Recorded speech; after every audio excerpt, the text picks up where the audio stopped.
మన ప్రభువైన యేసుక్రీస్తు వారు కలువరి శిలువలో పలికిన 7 మాటలలో 6వ మాట సమాప్తమైనది.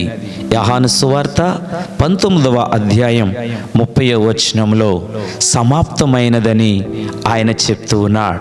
అవును, తండ్రి ఏ ఉద్దేశంతో ఆయనను ఈ భూమి మీదకి పంపించారో, తండ్రి ఏ పని కొరకై ఆయన ఈ లోకములో రావాలని కోరుకున్నారో, అలాగూ ఆ కుమారుడైన యేసుక్రీస్తు ప్రభు ఈ లోకానికి వచ్చి ఆయనకు అప్పగించిన పని అంతటిలో కూడా ఏం చేశారనంటే సంపూర్ణం చేశారు.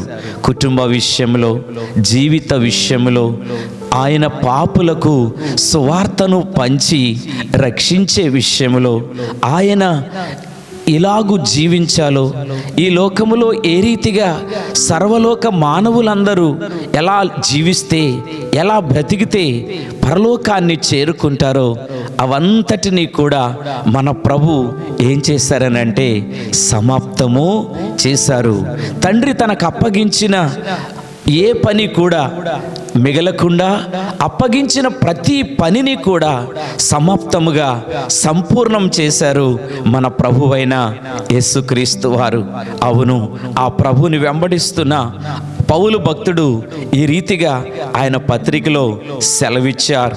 2 తిమోతి పత్రిక 4వ అధ్యాయం 6, 7, 8 వచనాలు మనం చూస్తున్నప్పుడు, మంచి పోరాటము పోరాడి తిని, నా పరుగు కడముట్టించి తిని, నా విశ్వాసమును కాపాడుకుంటుని, ఇక మీదట నా కొరకు నీతి కిరీటం ఉంచబడి ఉంది అని ఆ పౌలు భక్తుడు చెప్పారు.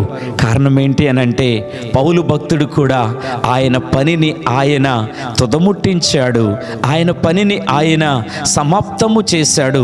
ఈరోజు ఈ మాట వింటున్న ప్రియ సహోదరి సహోదరుడా, నీకు అప్పగించిన కుటుంబమును సమాప్తముగా సంపూర్ణముగా నడిపించగలుగుతున్నామా? కృపగల దేవుడు మనకు అప్పగించిన సేవను, పరిచర్యను సంపూర్ణం చేయగలుగుతున్నామా? యేసు ప్రభు మనకిచ్చిన రక్షణ బాప్తిసాన్ని సంపూర్ణంగా సమాప్తముగా మనము కొనసాగించగలుగుతున్నామా? ఆలోచన చేయండి.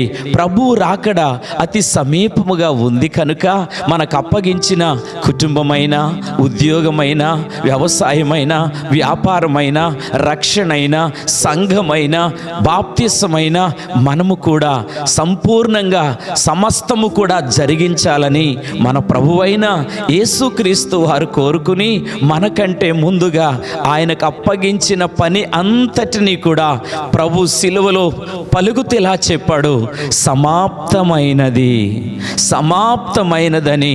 ఆయన సంపూర్ణంగా ఆయన సేవను కొనసాగించాడు. అలాగూ నీవు నేను కూడా మనకు అప్పగించిన ప్రతి పనిని శక్తి లోపము లేకుండా సమస్తాన్ని సంపూర్ణముగా జరిగించుదుము గాక, కొనసాగించుదుము గాక. ఆమేన్.